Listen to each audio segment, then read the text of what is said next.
हम शुरुआत करेंगे ये समझने से कि हमारा माइंड कैसे काम करता है। हमें दो चीजें समझने की जरूरत है, अवेयरनेस और माइंड। चलिए देखते हैं कि ये दोनों क्या है। मान लो कि अवेयरनेस एक चमकती हुई लाइट बॉल है, एक ऐसी लाइट बॉल जो आपके माइंड में इधर से उधर तैर सकती है।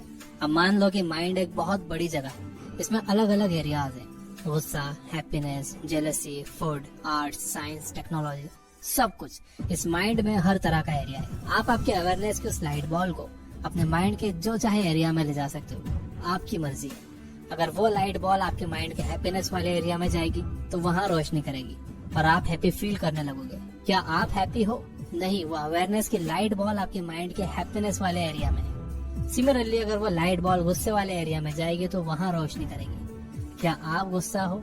नहीं, आपकी अवेयरनेस गुस्से वाले एरिया में है। आप अपने विल पावर और अपने ध्यान लगाने की शक्ति से उस लाइट बॉल को अपने माइंड के जिस एरिया में चाहे ले जा सकते हो। सबसे इम्पोर्टेंट बात यह है कि जहां आपकी अवेयरनेस जाती है वहीं आपकी एनर्जी भी जाती है। तो अगर आपकी अवेयरनेस आपके माइंड के गुस्से वाले एरिया में जाती है तो आपकी एनर्जी भी वहीं जाती है और वो आपके माइंड के उस एरिया को और मजबूत करती है। और ये हर दिन होता है। हम अपने आसपास के लोगों को और चीजों को अलाउ करते हैं हमारी अवेयरनेस को कंट्रोल करने के लिए। तो वो लोग जहाँ चाहते हैं हमारे अवेयरनेस को वहाँ ले जाते हैं और हमारी एनर्जी भी वहीं चले जाती है। और जिस तरह के एरिया में हमारी एनर्जी जाती है वैसे ही हमारी लाइफ भी बनती है। तो आपका गोल आपके माइंड को कंट्रोल करना नहीं होना चाहिए, बल्कि आपको आपकी अवेयरनेस कहाँ जाएगी ये कंट्रोल करना चाहिए। तो ये हम कैसे कर सकते हैं? इसके लिए हमें ध्यान लगाना सीखना होगा। तो पहले ये देखते हैं कि ध्यान क्या होता है। मेरे हिसाब से ध्यान एक ऐसी एबिलिटी है जिससे आप अपनी अवेयरनेस को लंबे समय तक एक जगह पर रख सकते हो। ज्यादातर लोग दो रीजंस की वजह से ध्यान नहीं लगा पाते। पहला ये कि उन्हें कभी ध्यान लगाना सिखाया ही नहीं गया है। दूसरा ये कि उन्होंने कभी ध्यान लगाने की कोशिश ही नहीं की। आप में से कितने लोग मैथ्स और साइंस की क्लासेस की तरह ध्यान की क्लासेस भी अटेंड करते हो? मैं दुनिया भर में ट्रैवल करता हूँ और लोगों से यही सवाल पूछता हूँ, लेकिन कोई अपना हाथ नहीं उठाता। आप में से कितने लोग जब स्कूल में पढ़ते थे तो आपसे ध्यान लगाने के लिए कहा जाता था? ये अजीब सा है ना। हमें स्कूल में ध्यान लगाने के लिए तो कहा जाता था, लेकिन ये नहीं बताया जाता था कि ध्यान लगाते कैसे। जब मैं बड़ा हो रहा था तो मुझे हमेशा ध्यान लगाने के लिए कहा जाता था, खाने पर ध्यान लगाओ, होमवर्क पर ध्यान लगाओ। आप में से कितने लोगों ने अपने बच्चों को ध्यान लगाने के लिए कहा है, लेकिन क्या कभी आपने उन्हें ये सिखाया है कि ध्यान लगाते कैसे? अगर आपने उन्हें नहीं बताया कि ध्यान कैसे लगाते हैं तो उन्हें कैसे पता चलेगा कि ध्यान कैसे लगाते हैं? अगर आप किसी काम में बहुत अच्छे होना चाहते हो तो आपको उसकी प्रैक्टिस करनी होगी। अगर आप बहुत अच्छी तरह से किसी भी चीज पर ध्यान लगाना सीखना चाहते हो तो आपको उसकी भी प्रैक्टिस करनी होगी। लोगों को डिस्ट्रैक्शन की आदत है क्योंकि वो दिन भर यही करते हैं। ऐसा नहीं है कि उनमें ध्यान लगाने की एबिलिटी नहीं है, लेकिन चूंकि वो डिस्ट्रैक्शंस में ही रहते हैं तो वो उसमें माहिर बन चुके होते हैं। तो हम ध्यान कैसे लगाते हैं? हम किसी भी चीज पर ध्यान लगाना सीख सकते हैं एक बार में एक ही काम करने की प्रैक्टिस करने से, और इस प्रैक्टिस को अपनी रोजमर्रा की जिंदगी में शामिल करने से। मेरे लिए मैं ये देखता हूँ कि वो मेरा कौन सा रूटीन है जो मैं रोज करता हूँ। मैं हर रोज अपनी वाइफ से बात करता हूँ, उसे मेरा अनडिवाइडेड अटेंशन देता हूँ। मैं अपनी अवेयरनेस पूरी तरह से उस पर ही रखता हूँ। अवेयरनेस भटक जाती है तो मैं वापस उसी पर ले आता हूँ। ये फिर भटकती है, मैं फिर उसी पर ले आता हूँ। मैं अपनी अवेयरनेस अपनी वाइफ पर ही रखता हूँ और अपना पूरा अटेंशन उसे देता हूँ। मैं हर रोज अपने क्लाइंट से भी बातें करता हूँ, अपने दोस्तों से भी बातें करता हूँ। जब भी मैं किसी से बात करता हूँ तो मैं उन्हें अपना पूरा अटेंशन देता हूँ। अगर मैं फोन पर किसी से बात कर रहा हूँ तो मैं उस फोन वाले व्यक्ति को पूरा अटेंशन देता हूँ। मैं एक बार में एक ही काम करता हूँ और इसी तरह मैं दिन के खत्म होने तक 6 से 8 घंटे तक ध्यान लगाने की प्रैक्टिस कर चुका होता हूँ। ऐसा करने से मैं 6 महीनों में किसी भी चीज पर ध्यान लगाने में माहिर हो गया हूँ। किसी भी चीज में अच्छा बनने का बेस्ट तरीका ये नहीं है कि आप उसकी अलग से प्रैक्टिस करो। बेस्ट तरीका ये है कि आप उस चीज को अपनी लाइफ की रोज होने वाली घटनाओं में, यानी कि अपने डेली रूटीन में शामिल कर लो। तो मैं आपको होमवर्क दे रहा हूँ। एक इंसान चुनो जिसे आप अगले 30 दिन तक अपना पूरा अटेंशन दोगे। जब भी आप उससे बात करोगे तो सिर्फ उसी से बात करोगे, अपनी अवेयरनेस पूरी तरह उस पर ही रखोगे। दूसरी चीज जो हमें डेवलप करने की जरूरत है वो है विल पावर। हर इंसान अपने अलग अलग लेवल के विल पावर के साथ पैदा हुआ है, लेकिन हमें कभी ये नहीं सिखाया गया कि हम अपने विल पावर को कैसे डेवलप कर सकते हैं। विल पावर मसल की तरह होती है, मैं इसे मेंटल बाइसेप्स कहता हूँ। विल पावर डेवलप करने के 3 तरीके हैं। पहला, जो काम आप शुरू कर रहे हो उसे फिनिश भी करो। दूसरा, जिस तरह के फिनिशिंग आप एक्सपेक्ट कर रहे थे उससे ज्यादा अच्छी तरह फिनिश करो। और तीसरा, जितना आप सोचते थे कि आप कर पाओगे उससे ज्यादा करो। ये तीनों तरीकों में मेहनत लगेगी और उस मेहनत को ही कहते हैं विल पावर। तो आपको विल पावर कैसे डेवलप करनी है? आपको ये तीनों तरीके लेने हैं और इन्हें भी अपनी लाइफ के उन रूटीन्स में शामिल कर लेना है जो आप डेली करते हो। मैं हर रोज सोता हूँ। रोज सोने से पहले मैं फ्लॉस करता हूँ, ब्रश करता हूँ। सुबह उठने के बाद मैं सोने के प्रोसेस को फिनिश करता हूँ। कैसे फिनिश करता हूँ? मैं अपना बिस्तर ठीक करता हूँ। और आपके साथ हर रोज क्या होता है? हर रोज मैं नाश्ता करता हूँ। अगर मेरे पास नाश्ता बनाने का टाइम है तो मेरे पास नाश्ता करने का भी टाइम है, तो फिर मेरे पास नाश्ता करने के बाद वो बर्तन धोकर रखने का भी टाइम है। तो मैं वो प्रोसेस फिनिश करता हूँ जो मैंने शुरू की थी।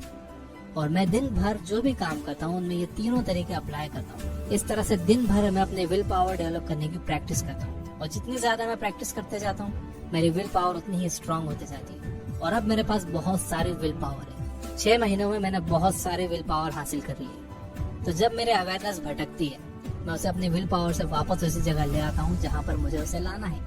फिर मैं उस अवेयरनेस को एक जगह रखने के लिए अपने ध्यान की शक्ति का इस्तेमाल करता हूँ। और फिर जहाँ मैं चाहता हूँ वहाँ मेरी एनर्जी खर्च होती है और फिर उस एनर्जी से मेरी लाइफ बनती है। इसलिए पहले ये समझना बहुत जरूरी है कि अवेयरनेस और माइंड दो कम्प्लीटली अलग अलग चीजें हैं। आप ही कंट्रोल करते हो कि आपकी अवेयरनेस कहाँ जाएगी, आप ही कंट्रोल करते हो कि आपकी एनर्जी कहाँ जाएगी, और आप ही कंट्रोल करते हो कि आपकी जिंदगी कैसी बनेगी। अगली चीज हमें ये सीखनी चाहिए कि हम अपनी एनर्जी को कैसे मैनेज करें। हमें रोज एक लिमिटेड अमाउंट में एनर्जी मिलती है। हम एनर्जी लेते हैं और इसे हमारे आसपास के लोगों और चीजों पर लगा देते हैं और तब तक लगाते ही रहते हैं जब तक कि ये एनर्जी खत्म ना हो जाए। फिर हम थक जाते हैं, फिर हम सो जाते हैं।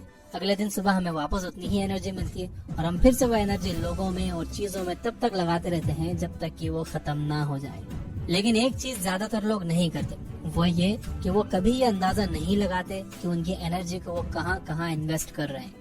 तो मैं हमेशा लोगों से कहता हूँ कि जितनी कदर आप अपने पैसों की करते हो उतनी ही कदर अपनी एनर्जी की भी करो। ये पैसों की तरह ही एक लिमिटेड रिसोर्स है जिसे आपको बहुत समझदारी से मैनेज करना होगा, बहुत समझदारी से अलग अलग जगह बांटना होगा और बहुत समझदारी से इसे इन्वेस्ट करना होगा।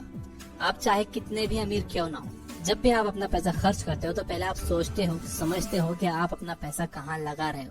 अगर आप अपना पैसा किसी स्टार्टअप में भी इन्वेस्ट कर रहे हो तो आप उनसे कई सवाल करोगे कि उनके मैनेजमेंट में कैसे लोग हैं, उनका प्लान क्या है, आपके इन पैसों को वो कैसे खर्च करेंगे और आपके इन्वेस्टमेंट पर आपको क्या रिटर्न मिलेगा, क्योंकि ये एक लिमिटेड रिसोर्स है। तो फिर हम किसी इंसान या किसी चीज पर अपनी एनर्जी इन्वेस्ट करने से पहले ऐसा क्यों नहीं सोचते? हम ये अंदाजा क्यों नहीं लगाते कि वो इंसान या वो चीज हमारी एनर्जी डिजर्व करती है भी या नहीं? अगर मैं अपनी 10% एनर्जी किसी यूजलेस इंसान को दे रहा हूँ, मैं वही 10% अपनी फैमिली को दे सकता हूँ, अपने काम को दे सकता हूँ, मैं उन लोगों को दे सकता हूँ जिनसे मैं प्यार करता हूँ। लॉ ऑफ थर्मोडायनेमिक्स कहता है कि एनर्जी बनाई नहीं जा सकती और ना ही डिस्ट्रॉय की जा सकती, लेकिन ये ट्रांसफर की जा सकती है एक चीज से दूसरी चीज में। तो अगर मैं एनर्जी नहीं बना सकता हूँ तो मैं ये जरूर जानना चाहूंगा कि मैं जिस इंसान को अपनी एनर्जी दे रहा हूँ वो उस एनर्जी का क्या करेगा। अगर वो उस एनर्जी को वेस्ट करेगा तो बेहतर यह है कि मैं उस एनर्जी को अपनी फैमिली को दूं, उन कामों को, उन लोगों को दूं जिनसे मैं प्यार करता हूँ। मेरे लिए डेथ एक बहुत बड़ी ताकत है एनर्जी को मैनेज करने की। मैं रियलाइज करता हूँ कि हमारी लाइफ लिमिटेड है और ये हमें एक ही बार मिली है। और चूंकि मेरी लाइफ लिमिटेड है तो मैं बिल्कुल क्लियर होना चाहता हूँ कि मैं अपनी एनर्जी कहाँ लगाऊं। अगर आपको यही नहीं पता कि ध्यान किस चीज पर लगाना है तो ध्यान लगाना सीखने का कोई मतलब नहीं है। तो ध्यान लगाना सीखने के साथ साथ ये भी सीखना जरूरी है कि आपको कहाँ फोकस करना चाहिए। तो मैं आपको एक और होमवर्क देना चाहता हूँ कि आप अपनी लाइफ का पर्पस ढूंढो। इसे ढूंढने का एक तरीका ये है कि आप रोज सुबह से 5 मिनट खुद के बारे में सोचो। आपका पर्पस क्या है ये सोचो। ज्यादातर लोगों को दूसरों के साथ टाइम बिताना अच्छा लगता है, लेकिन बहुत कम लोग ऐसे होते हैं जो खुद के साथ टाइम बिताने के लिए टाइम निकाल लेते हैं। तो सुबह उठने के बाद नहाओ और अपने घर में एक शांत जगह पर बैठ जाओ और खुद के बारे में खुद से सवाल करो। आपको लाइफ में क्या चाहिए, आपका पर्पस क्या है, आप इस दुनिया में क्यों हो, क्या चीज आपको पसंद है, आपका पैशन क्या है। कितने लोग बता सकते हैं कि उनका पर्पस क्या है? बहुत कम। जब आपका पर्पस क्लियर हो जाएगा तो आपको पता चल जाएगा कि आपको किस चीज पर ध्यान लगाना है, और जब आप उस चीज पर ध्यान लगाओगे तो आपकी एनर्जी भी उसी चीज पर खर्च होगी और उस एनर्जी से आपकी लाइफ बनना शुरू होगी और इसके बाय प्रोडक्ट होगी हैप्पीनेस। तो दोस्तों, यह था दंडपाणि की स्पीच का एक पार्ट जो मैंने ट्रांसलेट किया है इंग्लिश से हिंदी में। मुझे ये बातें बहुत पसंद आई तो मुझे लगा कि ये बातें हिंदी ऑडियंस तक भी जानी चाहिए। अगर आपको मेरी ये मेहनत हेल्पफुल लगी हो तो आप इस वीडियो को लाइक कर सकते हो। आपके मुझे कमेंट्स आते हैं कि लास्ट में मैं वीडियोस को समराइज करता हूँ तो वो आपको अच्छा लगता है। मुझे लगता है कि पर्टिकुलर इस वीडियो को समराइज करने की जरूरत नहीं है, क्योंकि लास्ट में समराइज हो गई है। So that's all. Inspirational book summary सुनने के लिए आप ये बुक ऐप डाउनलोड कर सकते हो, उस पर अभी डिस्काउंट भी चल रहा है। Finally, you guys are amazing. Keep reading, keep learning, keep growing. Thank you for watching.